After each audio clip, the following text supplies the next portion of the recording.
Et là, on tombe dans un deuxième piège de la pensée, un autre conformisme qui est celui du monde d'après. C'est-à-dire que dès qu'il y a une crise, et ça fait partie de l'optimisme humain cette fois-ci, on veut toujours que la crise soit utile. Il faut qu'elle accouche de quelque chose. Alors on sait que l'entre-deux est désordonné, pénible, je ne reprends pas les célèbres citations, mais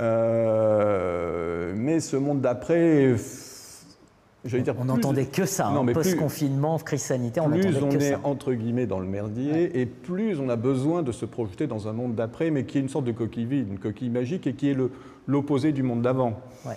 Donc effectivement, enchaîner 3 crises majeures depuis 2008, hein, je pense à la crise sanitaire, puis la crise, on va dire, énergético-géopolitique récente, et puis peut-être maintenant une 4e avec... enfin, tout ça fait partie d'un... On voit bien que le monde aujourd'hui, les crises s'enchaînent, et évidemment, cette idée du monde d'après qui serait une sorte de rembobinage du film de la mondialisation s'impose de manière un petit peu automatique, mais j'allais dire... un peu comme un réflexe de survie aussi, c'est-à-dire si ça ne marche plus, alors il faut revenir à quelque chose d'autre. Et donc on a des mots clés qui reviennent un peu spontanément, la relocalisation forcément, la démondialisation et le retour de l'État, évidemment. C'est un premier point, sauf que, j'allais dire, les libéraux comme les hétérodoxes se sont fait piéger par leur propre discours. Effectivement, dans le discours libéral post-thatchérien réganien, l'idée était bien de réduire l'État.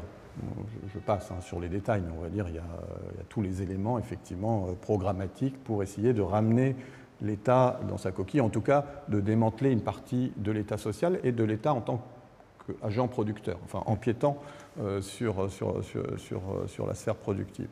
Ça ne fait aucun doute, mais la question, c'est de savoir est-ce qu'on y est arrivé. Dans le consensus de Washington, il y avait une deuxième mission qui était déléguée, c'était pas aussi simple que ça. Peut-être que dans la tête de Reagan, c'était aussi simple que ça. C'est-à-dire il y avait l'idée, je vais baisser les impôts, j'affame la bête, et ça va, et du coup, la réduction de l'État va s'imposer d'elle-même. Donc la baisse des impôts en faveur des entreprises et des agents privés allait amener presque comme un fruit mûr la réduction de l'État. Donc cette stratégie, mais j'allais dire, les libéraux y ont cru un petit peu trop. Si je prends la photographie 25 ans, 30 ans plus tard, on n'a jamais eu des États aussi gros, aussi obèses, aux États-Unis comme ailleurs. Donc il y a quelque chose d'un petit peu contrefactuel. Il faut déjà s'interroger sur ce qu'on appelle l'État.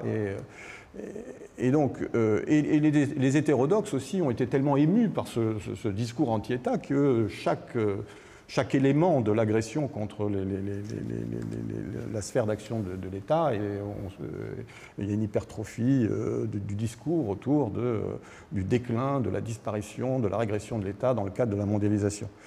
Bon, qui voile quand même à quelque chose qui est gênant, puisque, j'allais dire, mes hésitations, le fait que je sois un économiste un petit peu sceptique parfois, c'est précisément que je me colle aux faits et que les faits ne disent pas ça. Et le consensus de Washington disait autre chose, l'État au service du marché. L'État au service du marché, ça veut dire là où il y a des défaillances, l'État assure, l'État compense, l'État corrige. Donc le programme initial n'était pas la régression totale de l'État, c'était juste sa subordination au bon fonctionnement du marché.